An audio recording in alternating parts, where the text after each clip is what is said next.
Hello, I'm here today doing this presentation on the importance of stories and the individual's perceived experiences of their care. I have no conflict of interest over this presentation, and I'd like to just briefly go through the objectives of this presentation. It's really to raise awareness and the importance and the impact that healthcare requirements have on an individual. And this is going to be through examples that I can share with you. And I hope that it makes you realise that we all need to listen to the individual in our care to enable us to improve care. When we look at person-centred care, to me, it means looking at the whole individual. Whether it's from a baby in the neonates, it starts to the infant, the child, the teenager, through to transition from teenager to adult, and also, most importantly, the family, because they are an important part of our care delivery journey. And we should always recognise that everyone has emotional, mental, physical and spiritual needs, but plus financial needs as well, especially if it involves an adult or a child needing to go to centres of excellence or to clinics that are far away. And not everyone has a car, so they might have to get buses and trains wherever we live in the world. But also, one should always deliver care with dignity and respect to that individual. And to me, involve the individual, empower them to become stakeholders in that care delivery that you're going to be undertaking for them. Vital. Be advocates as well, most importantly. I'd like you to just reflect for a moment on your own experiences, or have you had a loved one who's been into hospital or a clinic and needing requirement of care? And no matter how old, regardless of age, education, and how stoic, one often feels helpless and powerless when you're experiencing pain. And I am sharing this emotional journey with you of someone who actually was finding navigating clinics and the hospital procedures really complex. But also, due to shift changes, lack of continuity, and you might see a nurse or a doctor one day, completely different team the next day, and that was very stressful in itself. So that again impacts on the individual that's sitting in a bed or a chair or a waiting room. So it means, that we've got to look at how they feel they've interacted with us. Being at the centre of care, so what does that mean? Well, everyone feels vulnerable at some stage of their lives in a clinic or hospital setting. And we need to try and make sense of what makes that individual feel that what they're going to undertake is right for them. But the individual experience here is often bewildered. And we should ask and hear and listen to their story. And you can see the compassionate communications cycle: listening, acknowledging and informing. 3 key areas of important care delivery to ensure that person-centred care is being met. And also, when you're listening to an individual to reflect on their experiences, it forces us to reflect on our own care. Have we done the best? Have we, heard their emotions? Have we allowed them to express their fears? Have we allowed them to be part of their care delivery package? For me, everyone has a story to tell, regardless of age. I did a lot of work with a clinical psychologist on patient stories, and it's amazing what one learnt from it. And they've never been academic enough to undertake massive research. Yet, we have to involve people, we have to listen to them, we have to, again, because to them it's a critical chapter in their lives. It's an experience that could be very good or horrifically harrowing. And that will always stay with that individual throughout their lifelong journey.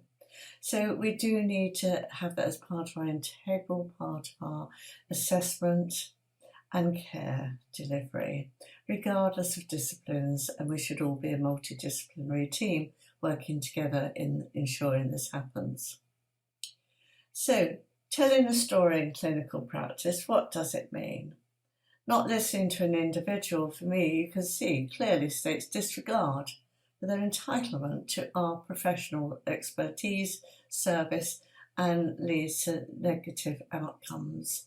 If you look at the chart, it's observational, eye contact, allowance, awareness, and energy to give that individual in our care, who so many are dependent upon us. And we're all going to become a patient at some time in our lives.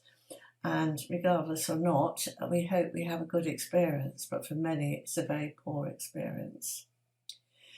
When you're not listened or heard, you're emotionally and physically distressed, you lose trust and confidence and terrified to go back to that particular area of expertise. Regardless of the fantastic expertise there, if you have a poor experience, it's terribly daunting and frightening. And these are life stories that I'm relating mentally in my mind too. And not being in control, losing control. And those are people that know me like to know I'm quite bossy, but you know, there are times when the moment you sit in front of a GP or a doctor, we become passive. We just sit there. Well, this shouldn't be happening. And that can all lead to poorer health and clinical outcomes, but also quality of life. We need to understand and never ever underestimate the individual's level of understanding. We should not assume, but we should explore and ensure that they have understood our message. And also the participation and the importance of stakeholders, making sure they become such a part of a team. That's vital. So being listened to and heard, well, we all have stories to tell, whether it's from childhood, adult, teenagers, first love, or care or experiences in universities and colleges. We all have a story. It's no different when you're in a hospital. You have a story of your life to share. And they have unique experiences. And the more you listen and hear, the more you want from the individual, the exploring of their emotions and their tales, but always respect that they will only tell us what they want to tell us and what they're comfortable with, because it is memorable and very personal to the individual. And the nurse's contribution to the process is to respect the nature of the story and revere the storyteller. It's a dynamic process, and if you look at these two photographs, they're all engaging. And you know, those two ladies are obviously in deep conversation about something, and the nurse there with two people really engaging. The eye contact's there, the body language, everyone's happy. But it creates pathways, but it requires energy and attention and time for us to focus fully on that individual as he or she is sharing their story, because to them it's vital that they cascade that knowledge to you. And I think Hawkins' work of the 5 minute is superb. And as she states, to give an individual the impression you could spare them an hour and yet to make them satisfied with 5 minutes is an invaluable gift, and that's a gift that we should all be trying to strive and provide to those in our care and their families. But time to talk and listen, have we got it? And I think this is harrowing, and I will read it to you, where this poor lady said, if a doctor or nurse has sat down next to me and asked, what are you thinking? Or, how are you really feeling? I would have been able to have said that I felt trapped in a nightmare, that my life seemed ruined and death appeared a viable option. By expressing these emotions, I would have felt less isolated, less stigmatised, and a lot better. That's the power that we can enable people to feel valued and have a story that they're telling us listened to and valued. The purpose of asking questions is very clear here. We need to empathise and allow the individual to feel they're being heard. And it sounds to me that this wound is really getting you down. You feel it will never heal and you won't be able to go out with your friends to bingo again. That to me demonstrated a strong empathetic understanding of the person's actual journey and their day-to-day experience. That to me is good listening and feeding back that you understand. But it does require effort, time and commitment and the attention. But it also demands a high level of identifying the person's feelings. And this, I took this photo. It's a lovely photo and you can see the nurse really engaging, not only with the individual, but with the husband as well. And her hands are there, she's talking and she's really engaging with that individual. Such a powerful photograph. And we should look at photographs and think, yes, that is person-centred care.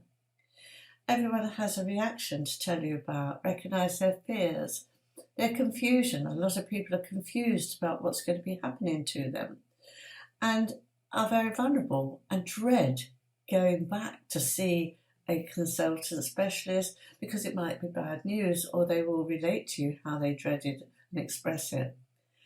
And also we must never make assumptions, assume or reassure inappropriately. It has to be explored.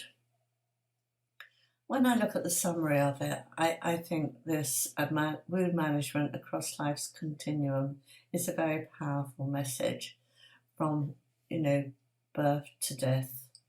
And we really need to look at our own practice. Have we achieved the right level of engagement and ascertain the person's experience of care? Have we really empathised, valued, listened and heard? And do we understand, and how can we improve our own care and communication skills to the individual and their, because it is a partnership. And listening means learning not to reassess too quickly, and to advocate for people in our care, we need to ensure the evolution of our own communication skills so that when we're listening, we fully understand the narratives that the individual's imparting to us. So in conclusion, as a multidisciplinary team member, we need to recognise that every individual in our care, young or old, has a story to tell. The fact that we may not hear their stories is only due to our extremely poor listening skills. The references are there, and thank you so much for listening. Thank you.